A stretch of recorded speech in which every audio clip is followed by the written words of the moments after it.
নেপাল ছোট্ট একটা দেশ, কিন্তু সাম্প্রতিক সময়ে দাঁড়িয়ে আছে দক্ষিণ এশিয়ার রাজনীতির কেন্দ্রবিন্দুতে।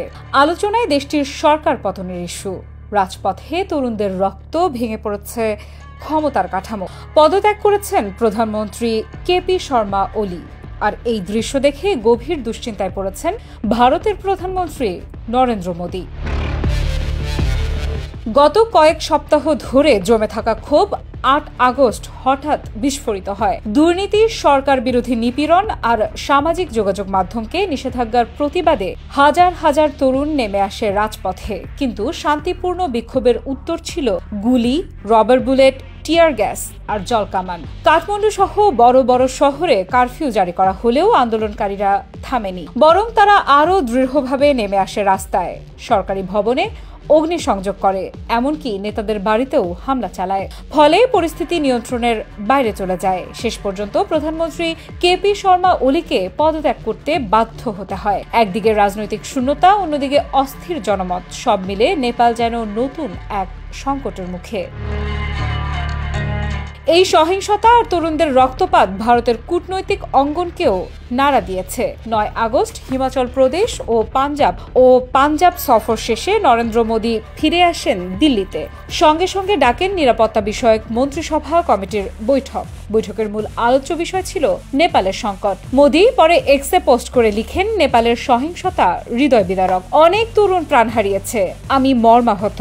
নেপালের স্থিতিশীলতা, শান্তি আর সমৃদ্ধি ভারতের জন্য অত্যন্ত গুরুত্বপূর্ণ। তিনি নেপালের জনগণকে শান্তিপূর্ণ পথে ফেরার আহ্বান জানিয়েছেন। কিন্তু মোদীর এই উদ্বেগ শুধু মানবিক নয়, এর পেছনে আছে গভীর কৌশলগত হিসেবও। নেপাল ভারতের সঙ্গে দীর্ঘ সীমান্ত ভাগ করে নিয়েছে। যদি অস্থিরতা আরও ছড়িয়ে পড়ে, তাহলে এর প্রভাব সরাসরি পড়বে ভারতের উত্তরাঞ্চলে। সীমান্ত পেরিয়ে শরণার্থী প্রবাহ বাড়তে পারে। একই সঙ্গে চীন এই সুযোগে নেপালে প্রভাব বাড়ানোর চেষ্টা করতে পারে। বহুদিন ধরেই নেপালের অভ্যন্তরীণ রাজনীতিতে প্রভাব রাখার চেষ্টা করেছে, কিন্তু চীনের বেল্ট অ্যান্ড রোড প্রকল্পে যোগ দেওয়ার পর নেপালের সঙ্গে বেইজিং এর সম্পর্ক ঘনিষ্ঠ হয়ে ওঠে।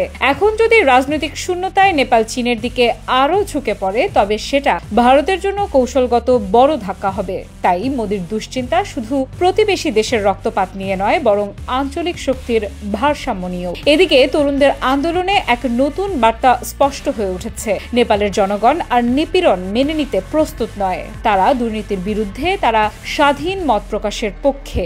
এই তরুণ শক্তিই হয়তো ভবিষ্যতে নেপালের রাজনীতিকে নতুন পথে নিয়ে যাবে। তবে তার আগে দেশকে অস্থিরতার অন্ধকার থেকে বের করতে হবে।